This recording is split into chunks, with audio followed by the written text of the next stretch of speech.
वह भिखारी हर रोज train station पर आता था। उसकी उम्र मुश्किल से 50 के आसपास रही होगी, लेकिन उसकी शक्ल और शरीर पर आए उम्र के निशान किसी जवान आदमी को भी कमजोर कर सकते थे। उसका नाम रामू था, लेकिन स्टेशन पर लोग उसे सिर्फ भैया ही पुकारते थे। रामू का चेहरा हमेशा धूल से सना रहता था, कपड़े पुराने और फटे हुए थे और उसकी आंखों में गहरी उदासी छाई रहती थी।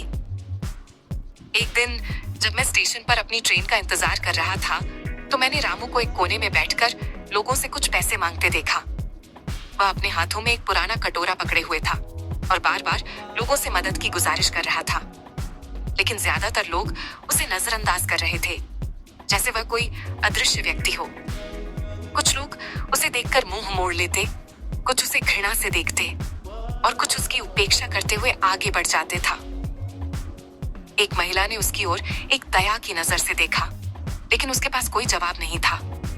वह बस उसकी आंखों में झांकती रही और फिर कुछ सोचते हुए उसने अपनी छोटी सी बैग से एक रोटी निकालकर रामू को दे दी। रामू ने रोटी को बड़ी श्रद्धा से लिया, जैसे उसे कोई अनमोल खजाना मिल गया हो। मुझे यह दृश्य देखकर थोड़ा झटका सा लगा। रामू ने रोटी को खुशी से खाया, लेकिन तभी उसने मेरी ओर देखा और बोला, भैया, जब मैं छोटा था तो मेरे पास सब कुछ था, लेकिन किसी की नजर लग गई और सब कुछ खो बैठा। अब मैं यहाँ बैठा हूँ, लेकिन मुझे एक बात समझ में आई है कि जो सबसे जरूरी होता है वह हमें कभी नहीं खोना चाहिए, इंसानियत। रामू की बातों ने मुझे सोचने पर मजबूर कर दिया। वह भिखारी एक समय में किसी परिवार का हिस्सा रहा होगा, एक समय में किसी का बेटा, पति या पिता रहा होगा, लेकिन आज वह इस हालत में था। उसका जीवन एक संघर्ष था और उसकी आंखों में अनुभवों का गहरा समुंदर था।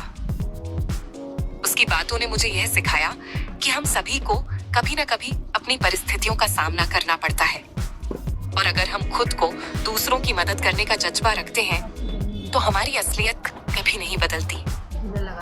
रामू एक भिखारी था, लेकिन उसकी आत्मा में एक अमूल्य संपत्ति थी, इंसानियत और दयालुता। जैसे ही ट्रेन आई, रामू धीरे धीरे प्लेटफॉर्म से हट गया और उसकी आंखों में वही पुरानी उदासी लौट आई। लेकिन उस दिन मैंने जाना कि एक भिखारी की कहानी भी कभी-कभी हमारी जिंदगी से कहीं ज्यादा गहरी होती है।